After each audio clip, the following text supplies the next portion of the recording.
Qatar में भारत की कूटनीतिक जीत। भारत को एक बड़ी कूटनीतिक जीत मिली है। कतर ने जिन 8 भारतीय नौसेना के पूर्व कर्मचारियों को मौत की सजा सुनाई थी, उन्हें रिहा कर दिया गया है। 8 में से 7 कर्मचारी भारत आ चुके हैं। भारत पहुंचे नागरिकों का कहना है कि प्रधानमंत्री नरेंद्र मोदी के हस्तक्षेप के बिना भारत वापस आना हमारे लिए असंभव था।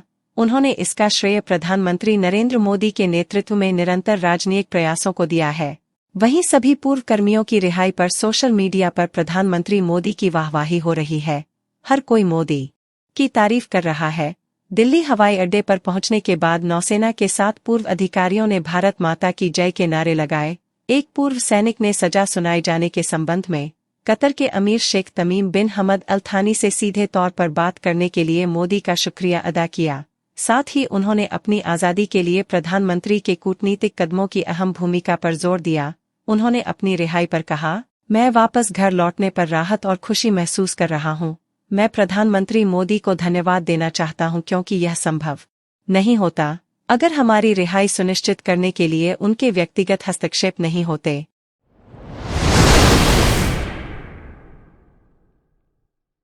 श्रीलंका और मॉरीशस में यूपीआई सेवाएं हुई शुरू।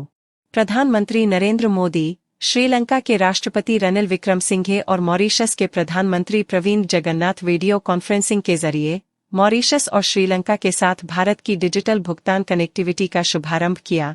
बता दें कि पिछले साल जुलाई में श्रीलंका के राष्ट्रपति रनिल विक्रमसिंघे की नई दिल्ली यात्रा के दौरान भारत और श्रीलंका ने द्वीप देश में यूपीआई की संस्कृति के एक समझौते पर हस्ताक्षर किए थे। दोनों देशों में यूपीआई सेवाओं का शुभारंभ करने के बाद प्रधानमंत्री नरेंद्र मोदी ने कहा, हिंद महासागर क्षेत्र के तीनों देशों के लिए आज एक विशेष दिन है। आज हम अपने ऐतिहासिक संबंधों को आधुनिक डिजिटल तरीके से जोड़ रहे हैं। यह लोगों से किए गए विकास के वादों का एक सबूत है। फिनटेक कनेक्टिविटी से न केवल सीमा पार लेनदेन में मदद मिलेगा, बल्कि सीमा पार रिश्ते भी मजबूत होगा। यूपीआई के पास अब नई जिम्मेदारी है। उन्होंने आगे कहा, डिजिटल पब्लिक इंफ्रास्ट्रक्चर ने भारत में बड़ा बदलाव लाया है। हमारे छोटे से छोटे गांव के छोटे से छोटे व्यापारी भी डिजिटल पेमेंट कर रहे हैं। इसमें सुविधा के साथ रफ्तार भी है। पड़ोसी पहले ही भारत की नीति है।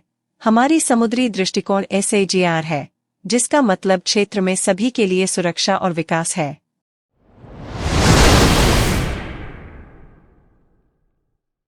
किसानों ने किया भारत बंद ऐलान। पंजाब और हरियाणा के 26 किसान संगठनों ने 13 फरवरी को दिल्ली कूच की पूरी तैयारी कर ली है। पंजाब में बड़ी संख्या में किसान हरियाणा बॉर्डर पर जमा होना शुरू हो गए हैं। इस बीच भारतीय किसान यूनियन उग्राहा गुट के नेता जोगिंदर सिंह उग्राहा ने 16 फरवरी को भारत बंद का ऐलान किया है। उन्होंने सभी किसान संगठनों व कारोबारियों से इसे सफल बनाने की अपील की है। वहीं हरियाणा सरकार ने पंजाब से लगती सीमाओं पर सुरक्षा व्यवस्था कड़ी कर दी है। 15 जिलों में धारा 144 लगा दी गई है। 7 जिलों में मोबाइल इंटरनेट बंद कर दिया गया है। इस बीच 12 फरवरी को केंद्रीय मंत्रियों और किसान नेताओं के बीच चंडीगढ़ में अहम बैठक होगी। दूसरे दौर की यह बैठक चंडीगढ़ में शाम 5 बजे सेक्टर 26 के Mahatma Gandhi state institute of public administration में होगी।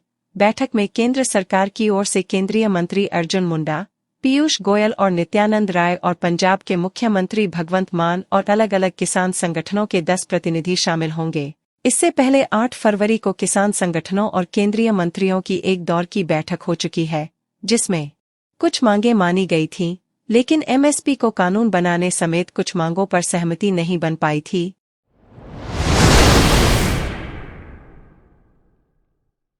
स्पाइसजेट में हो सकती है 1400 कर्मचारियों की छंटनी। नकदी संकट से जूझ रही बजट एयरलाइन स्पाइसजेट लागत में कटौती और निवेशकों की रुचि बनाए रखने के लिए 1400 कर्मचारियों की छंटनी करने जा रही है। एयरलाइन में वर्तमान में 9000 कर्मचारी हैं और यह लगभग 30 विमानों का संचालन करता है। इनमें से 8 विदेशी वाहकों से वेटलीज पर लिए गए हैं। साथ ही चालक दल और पायलट भी इसके साथ हैं। स्पाइसजेट ने नौकरी में कटौती की पुष्टि की है।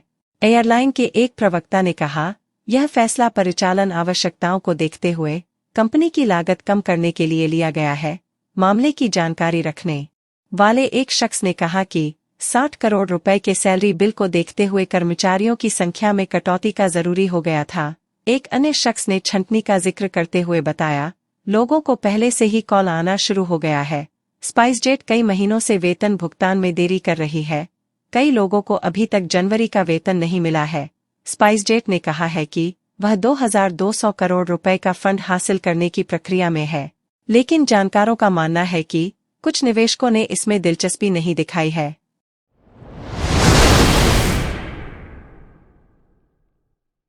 बारिश के साथ बर्फबारी और ओले गिरने का अलर्ट। बीते कुछ दिनों से उत्तर भारत के राज्यों में दिन रात का तापमान बढ़ना शुरू हुआ है। इन दिनों रात का तापमान 7 डिग्री से 12 डिग्री सेल्सियस के करीब पहुंच गया है। मौसम विभाग के अनुमान के मुताबिक अगले 4 दिनों में यह पारा और बढ़ेगा। हालांकि 17 फरवरी को एक बार फिर से उत्तर भारत के इलाकों में पश्चिमी विक्षोभ की सक्रियता होने वाली है।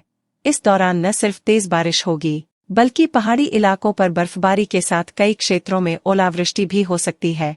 विभाग के अनुमानों के मुताबिक इस विक्षोभ की सक्रियता के बाद एक बार फिर से तापमान में गिरावट दर्ज हो सकती है। मौसम विभाग के मुताबिक बीते कुछ दिनों में पश्चिमी विक्षोभ की सक्रियता के चलते उत्तर पश्चिमी हिमालय क्षेत्र में मौसम बदला था। अब एक बार फिर से इसी क्षेत्र में पश्चिमी विक्षोभ की सक्रियता बढ़ने वाली है। भारतीय मौसम विभाग के महानिदेशक मृत्युंजय महापात्रा ने बताया कि 17 जनवरी से एक बार फिर उत्तर पश्चिमी हिमालयन रीजन में वेस्टर्न डिस्टर्बेंस की सक्रियता बढ़ने वाली है। इसका असर सिर्फ उत्तर भारत के पहाड़ी इलाकों पर ही नहीं बल्कि मैदानी इलाकों में भी पड़ने वाला है।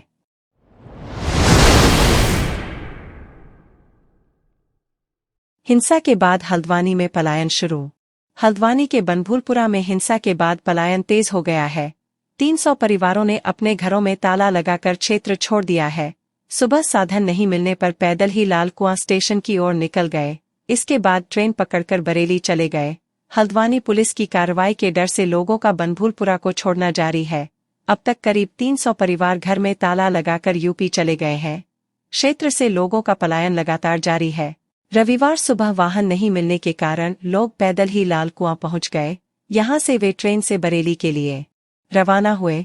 शनिवार को पुलिस ने पूछताछ के लिए बनभूलपुरा क्षेत्र से कई लोगों को हिरासत में लिया था। आरोप है कि पुलिस ने इस दौरान हल्का बल प्रयोग भी किया। कई दिनों तक कर्फ्यू रहने की आशंका और पुलिस से डरकर लोगों ने पलायन तेज कर दिया है। रविवार सुबह 5 बजे से बरेली रोड पर कई परिवार सामान लेकर पैदल जाते दिखाई दिए।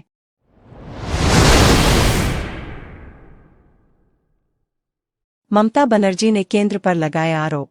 टीएमसी सुप्रीमो और पश्चिम बंगाल की मुख्यमंत्री ममता बनर्जी ने कहा है कि उनकी सरकार राज्य के लोगों के विकास के लिए कड़ी मेहनत कर रही है, लेकिन उनकी सरकार पर भ्रष्टाचार के झूठे आरोप लगाकर बदनाम करने की कोशिश की जा रही है। पश्चिम बंगाल के हुगली में एक सरकारी कार्यक्रम के दौरान लोगों को संबोधित करते हुए ममता बनर्जी ने ये बातें कही। ममता बनर्जी ने कहा कि केंद्र सरकार की आर्थिक नाकेबंदी के बावजूद राज्य सरकार ने गरीबों के लिए कई कल्याणकारी योजनाओं की शुरुआत की है। ममता बनर्जी ने दावा किया कि कोई भी राज्य या देश विकास के मामले में हमारा सामना नहीं कर सकता।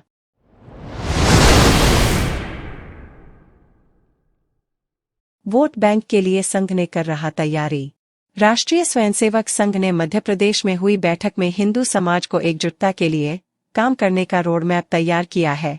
इसके लिए सभी जातियों और संप्रदायों को करीब लाने के लिए उनके संत धर्मगुरुओं को एक मंच पर बुलाकर सामाजिक समरसता के कार्यक्रम जोर शोर से कराए जाएंगे।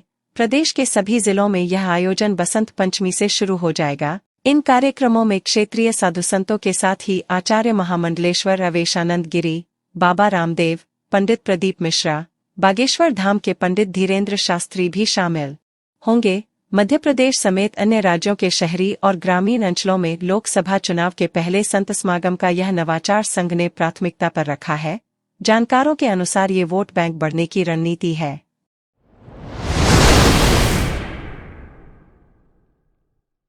फिर शुरू हुई कांग्रेस की न्याय यात्रा।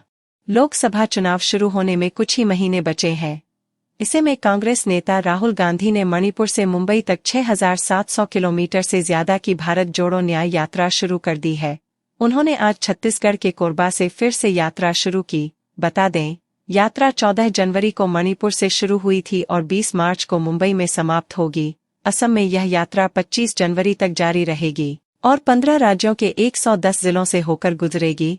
कांग्रेस महासचिव जयराम रमेश ने कहा, बिहार की राजनीति में क्या कह सकते हैं, जब पलटी कुमार शासन कर रहे हैं तो वे किस तरफ पलटी करेंगे, किसी को नहीं पता। फ्लोर टेस्ट होना जरूरी है।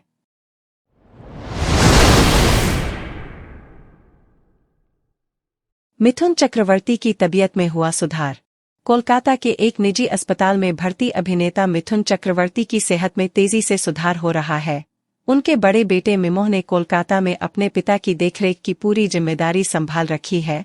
वहीं छोटे बेटे नमोशी यहां मुंबई में अपनी मां का ख्याल रख रहे हैं।